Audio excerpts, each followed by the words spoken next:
सभी साधकों को और सबके अंदर बैठे परमात्मा को मेरा प्रणाम। मैं आराधना अरोड़ा अपने channel Aradhana Arora the unique प्राणा में आपका स्वागत करती हूँ। तो आइए इसी के साथ सेशन की शुरुआत करते हैं। जैसा कि कहा जाता है, मन को शांत रखो, मन को खाली रखो, तभी आप अध्यात्म में आगे बढ़ोगे। लेकिन यहाँ आप अब कहोगे कि ये कहना तो आसान है, लेकिन प्रैक्टिकली मुश्किल है। तो आज हम इसी कॉन्सेप्ट को बहुत अच्छे से समझेंगे। आप ये जानते हैं कि ये मन हमेशा एक सा नहीं रहता, पल में कुछ तो पल में कुछ। लेकिन अब जब सत्य सामने आ ही गया है कि जागना हमको खुद ही है, कोई दूसरा हमको सिर्फ रास्ता दिखा सकता है, लेकिन चलना हमको खुद ही पड़ेगा। तो अपने विवेक द्वारा इस बात को समझना है।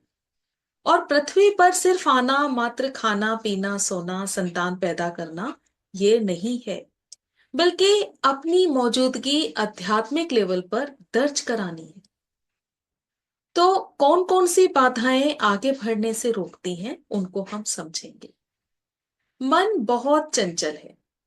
हमेशा उसके आसपास जो भी लोग हैं वैसा ही रूप ले लेता है, वैसी ही प्रवृत्ति ले लेता है।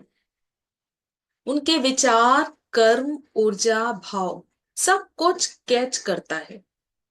यानी संगत का सारा असर आपको दिखेगा। अब आपके आसपास का माहौल आपके ऊपर चाहे जो भी हो, आप एक बार जरूर नोटिस करना कि जब आप सत्संग सुनते हो, अच्छे विचार पढ़ते हो, देखते हो, तो आपकी ऊर्जा में परिवर्तन आता है या नहीं। तो परिवर्तन आता है। अपनी एनर्जी को हाई लेवल पर लेकर जाओ। और क्योंकि ये जो मन है, ये सब कुछ जानता है कि क्या सही है और क्या गलत है। जिनकी गलत एनर्जी के साथ आप हो, तो याद रखना आपके कर्म भी वैसे ही क्रिएट हो रहे हैं। लो वाइब्रेशन वाली एनर्जी से आप दूर हो जाओ, या तो उनको अपने हिसाब से कन्वर्ट कर दो। जैसे आप हो, आध्यात्मिकता की ओर आप आगे बढ़ रहे हो, अच्छी बातें सीख रहे हो, या तो उनको अपने जैसा बना दो, या उस एनर्जी से आप डिस्टेंस मेंटेन कर लो। किसके साथ आप विचारों में बहुत ज्यादा इन्वॉल्व हो, ये आपको चेक करना है। अपनी लो मानसिकता से स्वयं भी ऊपर उठना है। जैसे आप जो बातें करते हो कि मैं ठीक नहीं रहता, मेरे पास ये चीज नहीं, मेरी किस्मत खराब है, मैं जो भी करती हूं उसमें लॉस होता है। तो ऐसी स्थिति में जहां आप जीवन के सत्य को जानते हो, लेकिन हो अभी पुरानी ही स्थिति में, तो अपने मन की ग्रोथ करो, ऊंचा सोचो, अच्छा सोचो। आप एक अलग उद्देश्य लेकर आए हो। परमात्मा आपको जगा रहे हैं। जीवन में जो अच्छा है उसे देखो, आगे बढ़ो। ना लोगों की बातें करो, ना घटनाओं की बातें करो, ना परेशानियों की और ना मुसीबतों की। और उनमें फंसने के बदले उनसे निकलना सीखो, सॉल्यूशन ढूंढो। कि मुसीबत में पड़े तो फिर घंटों बातें होंगी उन्हीं मुसीबतों की, उन्हीं परेशानियों की। तो रोने की बजाय उसका आपको रास्ता ढूंढना है, हल निकालना है। बहुत कुछ करना है, अनंत तक जाना है। हमारे शरीर में करोड़ों लाइफ सेल्स हैं जो मन के कंट्रोल में है। यानी जो मन करता है वो उसके पीछे पीछे। तो आप समझे कि एक भी नेगेटिव थॉट या कोई नेगेटिव पर्सन जिसके साथ आप पूरी तरह से इफेक्ट करते हैं, उसी रंग में रंग जाते हैं। तो जिसका इफेक्ट आपके मन पर हुआ, तो यानी कि पूरा सिस्टम हिल गया। यानी करोड़ों सेल्स जो थे वो इफेक्ट हो गए।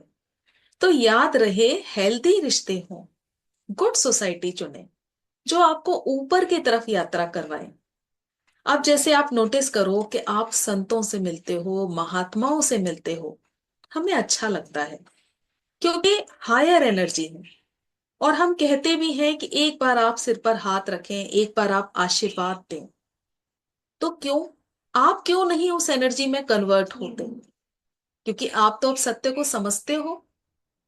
तो आपको भी अपनी एनर्जी को ऊपर करना है, ऊपर उठाना है। तो जैसा कहा जाता है, जैसी संगत वैसी रंगत। तो ऐसा नहीं है कि सब कुछ समझने से, सत्य जानने से फिर सब कुछ पॉजिटिव ही होगा।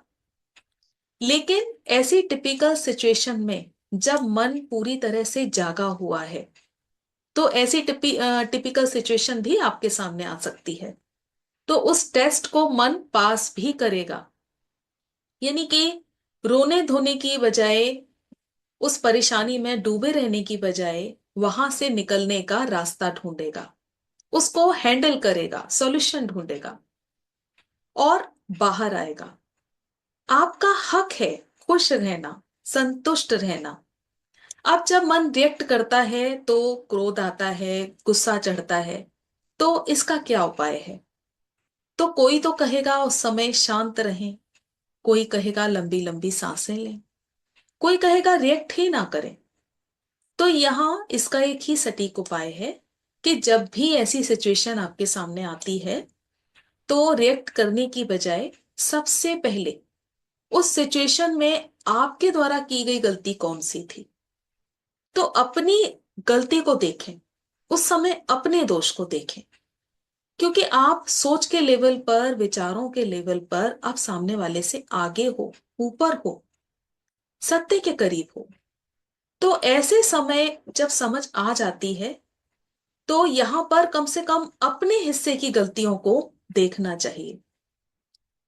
और ये बात भी सोचनी चाहिए कि कभी मैं भी इस तरह से था, कभी मैंने भी यही गलतियां की थी, कभी मैं भी इसी रास्ते से होकर निकला। तो कोई बात नहीं, जब ये बड़े होंगे या जब इनके अंदर समझ आएगी तो ये समझ जाएंगे। तो इस तरह से ये समझ हमारे अंदर आ जाती है। तो यहां पर हम पूरी तरह से उस सिचुएशन को अंडरस्टैंड करेंगे, कम से कम अपने हिस्से की गलती को देखेंगे। और जहां पर आप इन्वॉल्व नहीं हैं, क्योंकि कभी ऐसी सिचुएशन भी हमारे सामने आती है कि जहां हम इन्वॉल्व ही नहीं हैं, तो वहां अगर इस तरह की सिचुएशन आ जाए और आपको क्रोध चढ़े, तो वहां अपनी उच्च मानसिकता से, शांत मन से उसको हैंडल भी करना है। और आप कर भी लोगे, ये मैं जानती हूं, क्योंकि आपने अपने आप को संवारने में अपने ऊपर काम किया है। अपने आप को आपने एक नई दिशा दी है, और जब नई दिशा मिली है तो दशा तो बदल ही जाएगी।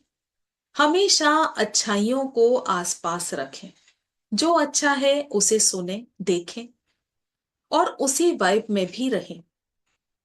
तो जैसा कहा जाता है, बुरा मत देखो, बुरा मत सुनो, बुरा मत बोलो। तो यहां हम कहेंगे अच्छा ही देखो, अच्छा ही सुनो, अच्छा ही बोलो, बुरे का रोल ही खत्म। तो मुझे पूरी उम्मीद है आप बहुत अच्छे से समझे होंगे। आज के लिए बस इतना ही। बहुत बहुत धन्यवाद आप सभी का।